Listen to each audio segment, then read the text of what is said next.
As I was planning this series of messages on the Psalms for Lent, when I saw that Psalm 23 was one of those Psalms, I was very much convinced that this was what I should do.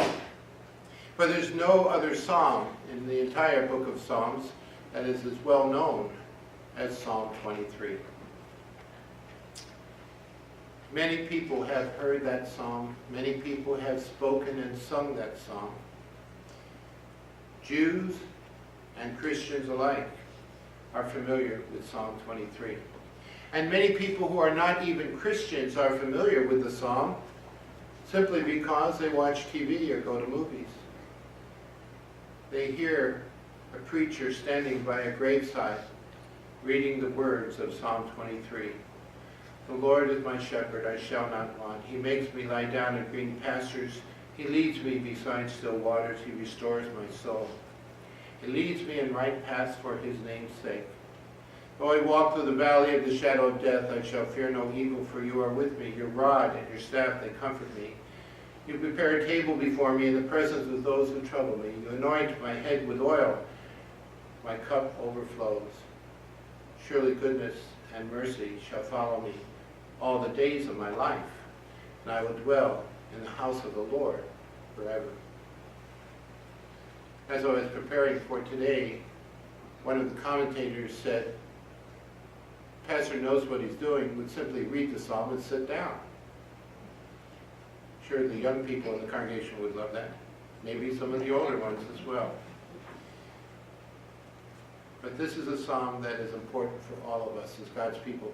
Not simply in the setting in which it seems to be the most familiar, but more importantly, as we make this journey of life, as we face the various challenges, as we go through the valley of dark shadows, we need to know that the Lord is our shepherd and that we will lack nothing we need. It's a strong affirmation of the care that God gives for us and for all his people throughout our lives, from the moment we're born until the moment we enter into the gates of heaven. He makes me lie down in green pastures. He leads me beside still waters. He restores my soul. He leads me in right paths for his name's sake. He sets a table for me. He anoints my head with healing oil when I am wounded.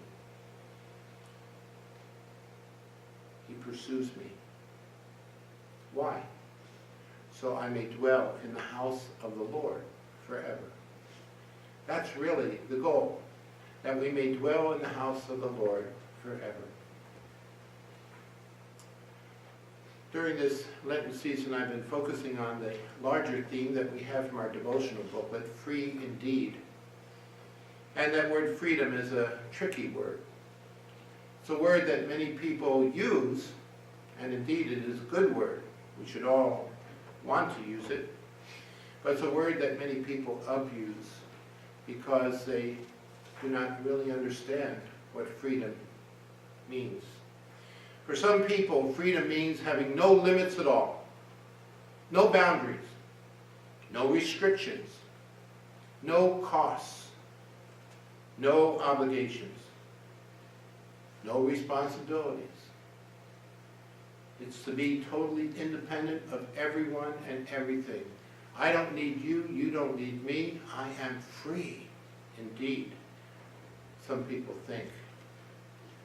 And they seek to want to live that kind of life, totally free from everyone and everything, as though these things really didn't matter. They never think about the outcome of that kind of way of life. For such a way of life inevitably leads to loneliness, isolation, despair, and a miserable death. And as you walk inevitably through the valley of dark shadows, as you face those difficult times and challenges in your life, if you are trying to walk it alone, you'll never know what are the right paths. You'll never get to your right destination.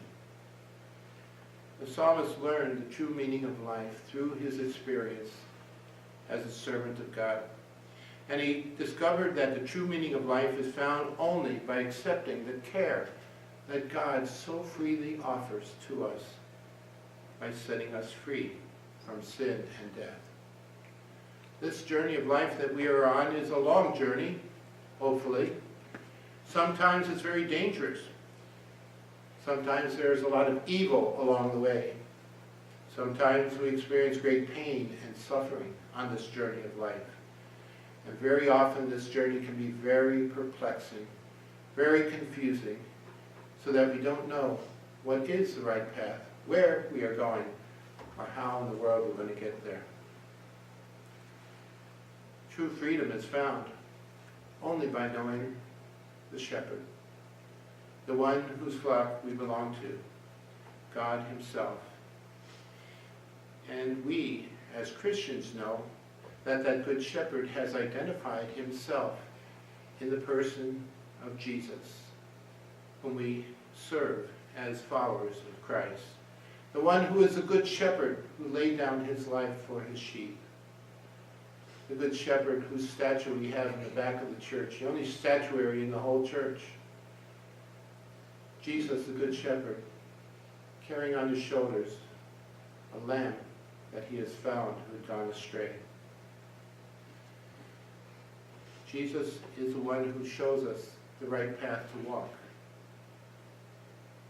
And he is the one who promised to walk with us and show us the way, the truth, and the life that God intends for us all. But his promise goes even further and even deeper than the promise to show us the way of life. Surely goodness and mercy shall follow me all the days of my life, he says. Surely goodness and mercy. That word mercy in Hebrew can also be translated steadfast love, unfailing love. Surely goodness and unfailing love of God will not only follow me, but again, the word in Hebrew is pursue me. When we go astray, when we go off on our own, when we lose our way, when we get confused and don't know where we're going, when we wander off into a bad situation, God does not give up on us. He continually pursues us with goodness and steadfast love. Why?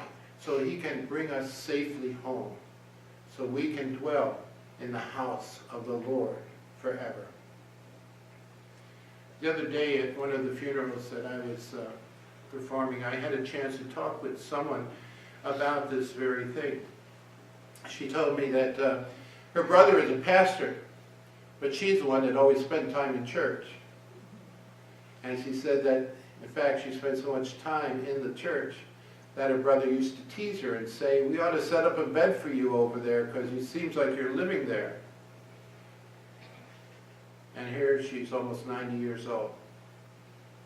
And where was she? In the house of the Lord. That I may dwell in the house of the Lord forever.